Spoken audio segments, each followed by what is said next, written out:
Thank you for that. Appreciate it. So happy to be here. Thank you for having me, and I'm here delighted to participate in this conversation with Mr. Rubio. Mr. Rubio has been in the infrastructure business for more than 30 years. I do want to briefly introduce him. He is a partner and chief executive officer for the Americas at Meridiam. Meridiam is an independent investment benefit corporation, so a fund based out of France and specializing in the development, financing, and management of long-term and sustainable infrastructure projects. So very, very critical in this moment in time. I do want to highlight that Mr. Rubio has been in this business for more than 3 decades, out of which 20-something have been based here in the US. And in the US, and I've done my research, he has been awarded many, many different accolades and awards, amongst them Entrepreneur of the Year by the American Road and Transportation Builders Association for his role in promoting public-private partnerships for transportation in the US. He has also been selected by the National Council for PPPs as part of America's top 10 transportation infrastructure pioneers, but among his many, many distinctions, I must say the most telling and my personal favorite is that he has a reputation for being the ambassador of PPPs. So he is a reference in the US market as the PPP man, which is, I think it's an honorary title that reflects clearly your leadership. So it's a pleasure to have you, and thank you for being with us. So I'd like to maybe just jump straight in to understand a little bit more about Meridiam. And then what we will do is probably start global and then try to zoom in a little bit. Okay. Well, thank you very much for having me here. It's a pleasure. I want to lower expectations. I'm not going to be as sophisticated as the previous speakers. I'm more about brick and mortar. But you're our ambassador, honorary ambassador. Still sophisticated. Yeah. Yeah, you need that in order for that to work. Meridiam has been 20 years investing in the long-term, is a long-term developer and investor in sustainable infrastructure. Been very successful, 130 investments worldwide.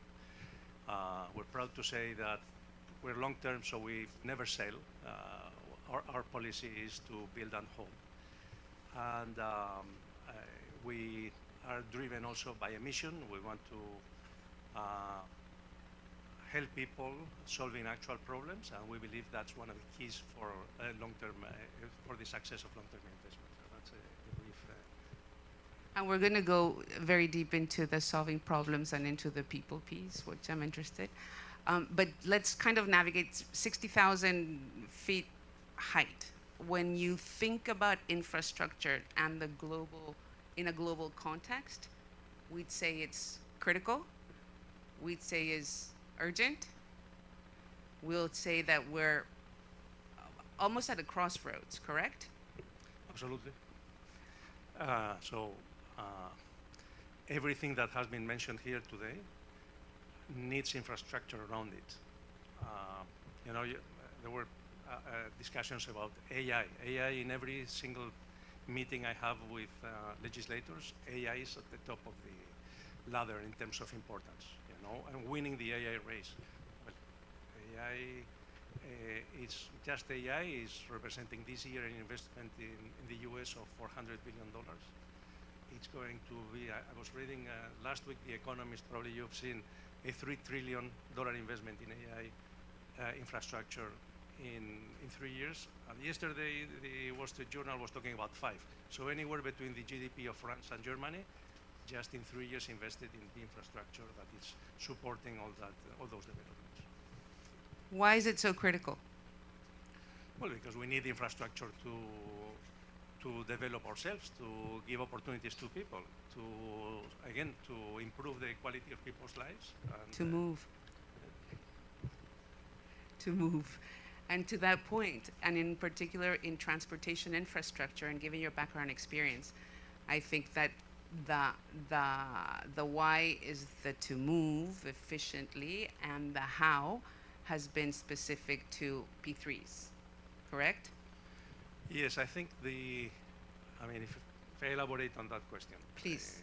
Yeah, P3s stand for public-private partnerships, and it's the main way of the private sector getting involved in the development of public infrastructure. And there's a huge need of infrastructure. I think we'll talk about that later. There are limited resources at the public level. You know, I'm starting working almost full time in the U.S. in 2000. The government debt was 53% of GDP. Today it's 124. So there's limited public resources. So that and there's a lot of liquidity on the private sector. Excuse me, to be invested in infrastructure. But it's not only about that closing that funding gap. It's about doing it efficiently and faster. And I think that's where really the private sector has proven that it can bring value, and it can be a key element of success to develop all that infrastructure that is needed. So it sounds like PPPs might be a little bit like marriages between the public and the private sector. There's a saying in the industry that out of those three Ps, the most important one is the last one, partnership. Yeah. And I would also say that that's why it is important to take a long-term approach to the development of infrastructure.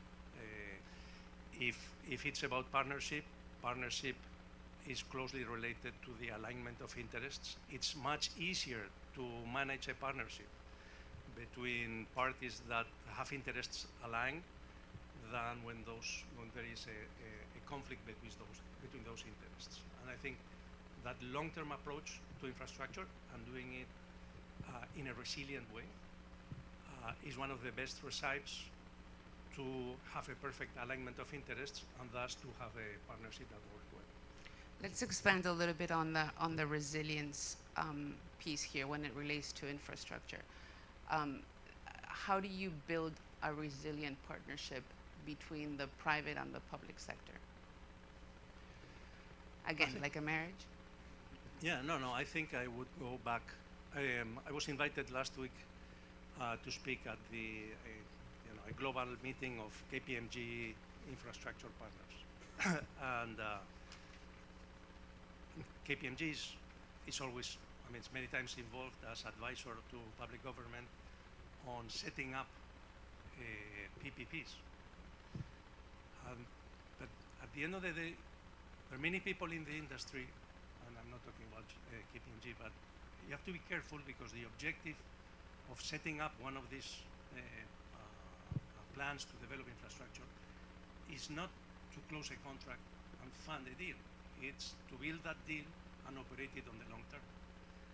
And I think in order for that to be, I'll talk later, but we closed last month a very large deal in Georgia, a 55-year highway concession.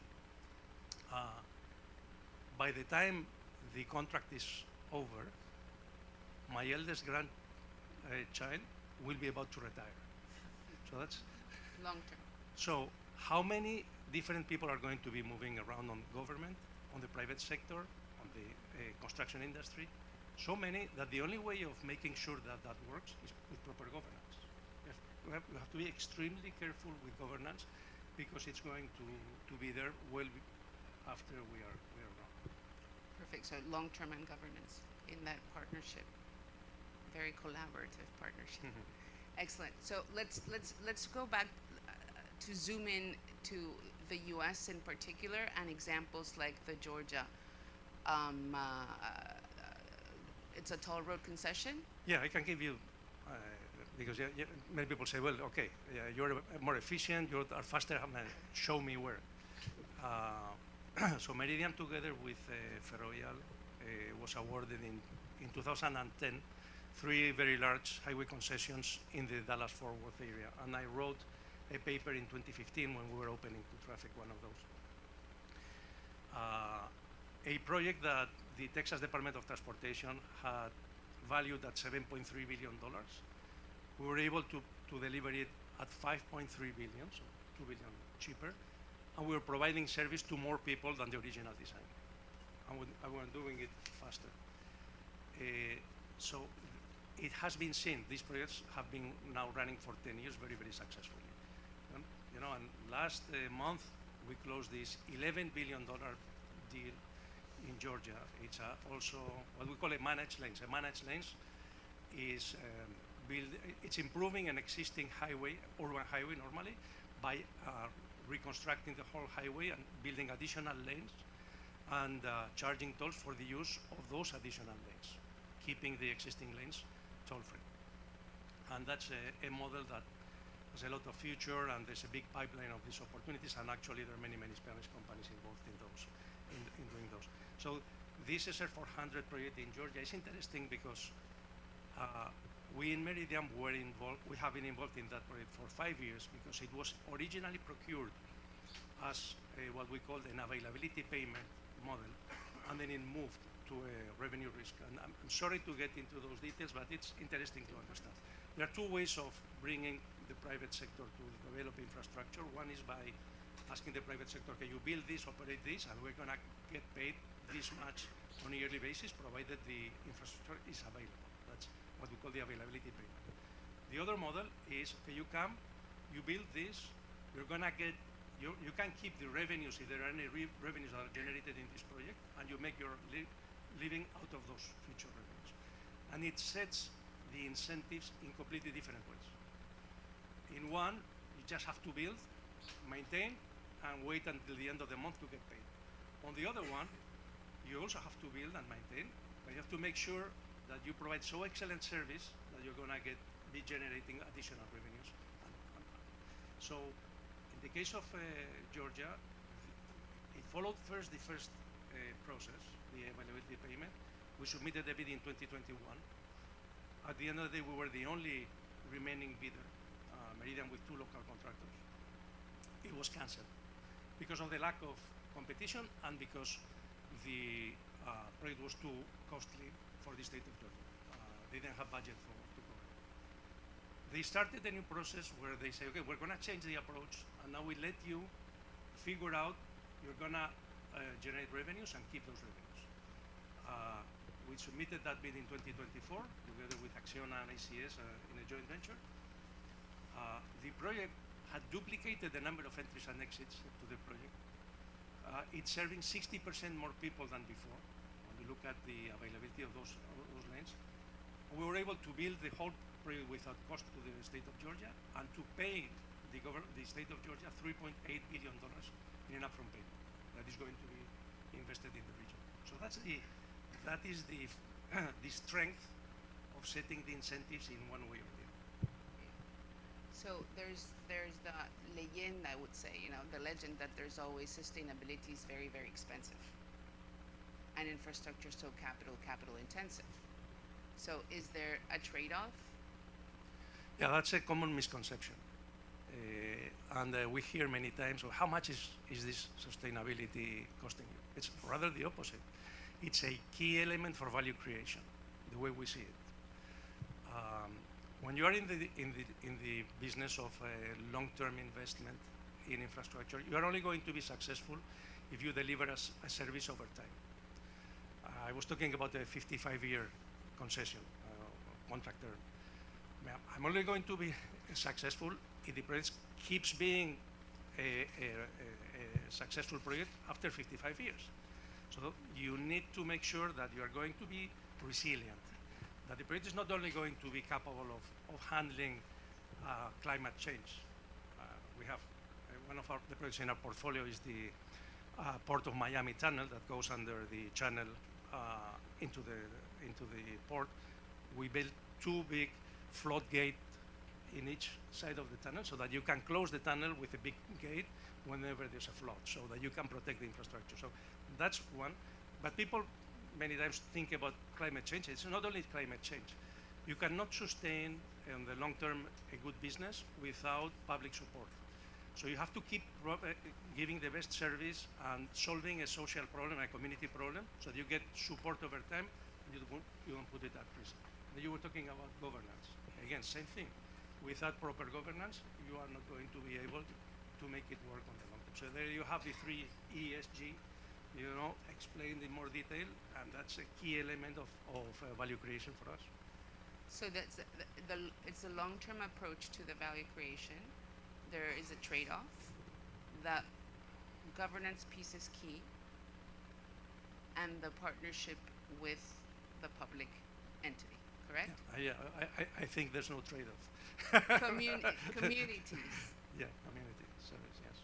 Community service. How do you manage? Because the communities are very diverse, right? You have very diverse stakeholders, I would say. So we always look when selecting our investments. One of the things we look at is that it has to be a critical. There has to be a critical need for that investment. Again, it's a risk mitigation strategy. So we're also good people. We want to do the right thing. but a part of that, it's a risk mitigation strategy. You are investing in a critical project. It is going to be needed. If you are able to make it in a way that it's going to provide a good service over the years, you are protected. You're going to have full public support. In the state of Texas, I was referring to before, we were awarded those large contracts in 2008, 2009, and then the legislature changed completely the rules, and now there are no highway P3s in Texas. However, the public support in the neighborhoods where we are operating our roads to the model itself, it's above 75%. So why? Because it's providing a service, it's solving people's problems. How do you see the U.S.? Because most of the examples that you mentioned are here in the U.S. I know that everything is cooking here in the U.S. We've heard about energy, infrastructure is word of the day. It's a huge opportunity. I think on the infrastructure world, the needs are huge. We were talking about transportation. To give you an idea, the population in Texas has increased by 20% in the last decade. I think this year is growing at 1.8%. The benchmark in Europe, the population growth is 0.16%, so 10 times lower. So there's a huge population growth in certain regions that's stressing the infrastructure, not only transportation, but water, energy was mentioned here before. I think we're talking about energy storage. The need in the U.S.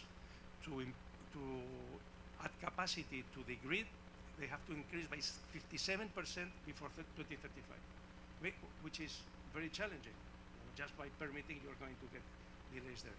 So the need in the U.S. is huge. Now you add on top of that the investment I was mentioning on AI, and I think the legislators and the administration is convinced that it's running a race on the AI, and that everything has to be done to be ahead on that race. So huge investment. But then you also have this movement that I think it's unstoppable of what we call the reshoring, bringing back to the US manufacturing. And all those things imply additional infrastructure, additional transportation, additional water, additional energy. So huge opportunity in an environment where, you can just, a good KPI is the construction prices. So if you look at the Texas Department of Transportation, they publish on a monthly basis a price index. Between June 2021 and June 2024, in 3 years, the construction price went up by 65%. Which is, actually it took all the additional funding that the Biden administration had allocated to infrastructure. So a huge opportunity. And huge opportunity. I'm being signaled that I think that we have a few more minutes left. But I also did want to kind of gather your thoughts in regards to what other regions of the world we're doing very quickly. If you were to kind of, from your perspective, see what's happening in Latin America, see what's happening in Europe. Yeah, we're in a obviously, our region of the world here I'm based in Washington, and after Washington we looked after Canada. Canada is moving fast as well. And certain Latin American countries, we're very active in Chile, and obviously looking at what happens in Mexico, in Colombia, and some other places. I think it's not, the opportunities are not growing as fast as I would like to see them growing. The need is clear, but I think the framework for welcoming the private investment is under stress. But working on that. Meridiam has a strong presence in Europe and in Africa. We are one of the very few investment funds with real presence in Africa, in 9 different countries, building 30 different projects. I think Africa is a real future. It's where you have a strong population growth. There's a lot of hidden talent. And again, it requires a lot of effort. Governance is always challenging, but I see that as the region of the future. Perfect.